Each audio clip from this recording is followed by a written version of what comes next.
Saudara-saudaraku yang dikasihi di dalam nama Tuhan, saat ini kita kembali akan merenungkan firman Tuhan melalui pelajaran sekolah Sabat pada hari Minggu 5 Desember 2021. Saya akan memberikan ringkasannya. Sebelumnya, mari kita berdoa. Bapa kami yang bertahta dalam kerajaan sorga, kami mengucapkan puji syukur dan terima kasih Tuhan memberkati kami, menyertai kami. Saat ini kami akan belajar firman Tuhan melalui buku pelajaran sekolah Sabat. Tuhan, kiranya Engkau memberkati, urapi kami dengan kuasa Roh Kudus-Mu. Berilah kami pengertian sehingga kami boleh setia kepada Tuhan. Ampuni kami dari dosa dan pelanggaran kami. Doa ini kami persembahkan dengan percaya di dalam nama Yesus, Tuhan dan Juru Selamat kami. Amin. Baik saudara-saudaraku, judul pelajaran sekolah Sabat kita pada hari ini, hari Minggu, judulnya adalah Kitab Taurat. Didasarkan dari buku 2 Raja-Raja pasal 22 dan juga membahas kitab 2 Raja-Raja pasal 23.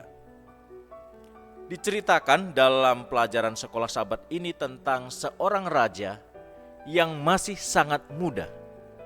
Namanya adalah Yosia. Dia diangkat pada usia yang sangat muda, yaitu umur 8 tahun. Dan dia memerintah dalam kurun waktu yang cukup lama. 31 tahun dia memerintah. Dan kalau kita dapati dalam sejarah, dia memerintah dari tahun 640 sebelum Masehi sampai tahun 609 sebelum Masehi. Dia adalah raja yang menuruti ketetapan-ketetapan Tuhan. Jika kita membaca di masa pemerintahannya, bahwa dia menemukan kitab Taurat. Ini kita dapati di dalam buku 2 Raja-Raja pasal 22 ayat 8. Jadi di masa pemerintahannya ditemukan kembali kitab Taurat. Dan keterangan dari buku sekolah Sabat kita memberikan keterangan bahwa kitab Taurat menurut para sarjana Alkitab disimpulkan bahwa kitab Taurat yang dimaksud, yang ditemukan adalah kitab Ulangan. Dan ketika ini dibacakan, Yosia sangat tergugah. Ia mendengar semua yang dibacakan itu untuk pertama kalinya. Jadi dalam kurun waktu yang lama bangsa ini sudah tersesat. Bangsa Israel ini sudah jatuh kepada penyembahan berhala-berhala. Dan dikatakan dalam pelajaran sekolah Sabat kita, di sana ada imam-imam yang memimpin di dalam penyembahan berhala. Jadi imam-imam palsu sebenarnya, yang selalu mengajarkan mereka membawa bangsa ini untuk mengikuti penyembahan-penyembahan di sekitar mereka. Penyembahan-penyembahan kepada berhala. Jadi imam-imam ini berkompromi dengan dunia, dengan bangsa sekitar. Imam-imam ini mempraktekkan, imam-imam yang mempraktekkan kepada penyembahan-penyembahan berhala. Mereka berpikir bahwa mereka ini baik-baik saja di dalam hidup mereka. Mereka ini aman-aman saja. Mereka katakan damai sejahtera, selalu damai sejahtera di dalam kehidupan mereka. Tetapi sesungguhnya mereka sedang tersesat dan jatuh ke dalam penyembahan berhala. Jadi bangsa ini akhirnya di pemerintahan Yosia menemukan kitab Taurat, kitab Ulangan yang dibacakan kembali, dan itu membuat raja mereka, pemimpin mereka sangat terkesan, dan dia harus melakukan sebuah reformasi untuk bangsanya. Karena dia mendapati bagaimana ketetapan-ketetapan Tuhan, bagaimana amaran-amaran itu dinyatakan melalui kitab Ulangan sangat jelas. Berkat dan kutuk. Di dalam buku Ulangan pasal 30 ayat 19 begitu nyata dibacakan. Setia menurut ketetapan Tuhan engkau akan diberkati, tetapi ketika engkau meninggalkan Tuhan, maka engkau akan menerima kutuk. Jadi itu begitu jelas.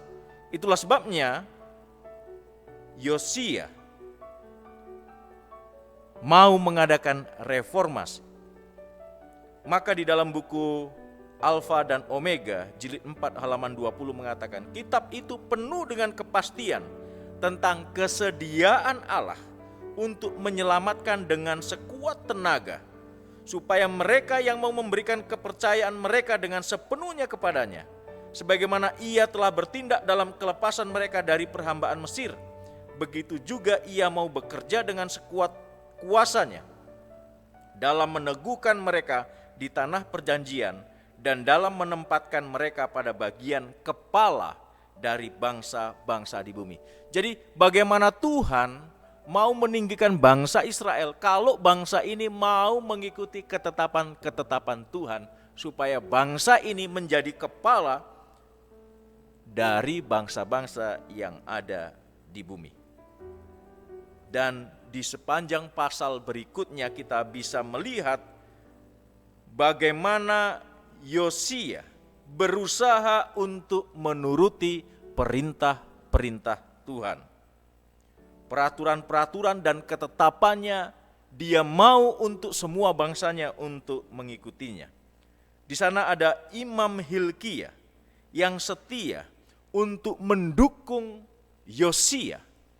Jadi Imam Hilkiah ini dia memimpin supaya dewa-dewa yang penuh dengan kejijikan yang terlihat di Yehuda dan di Yerusalem dihapuskan.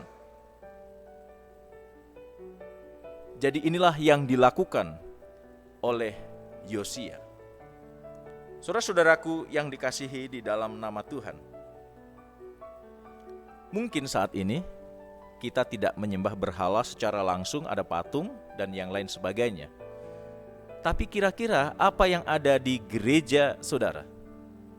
Apa yang ada di dalam rumah tangga saudara yang menghalangi hubungan kita dengan Tuhan?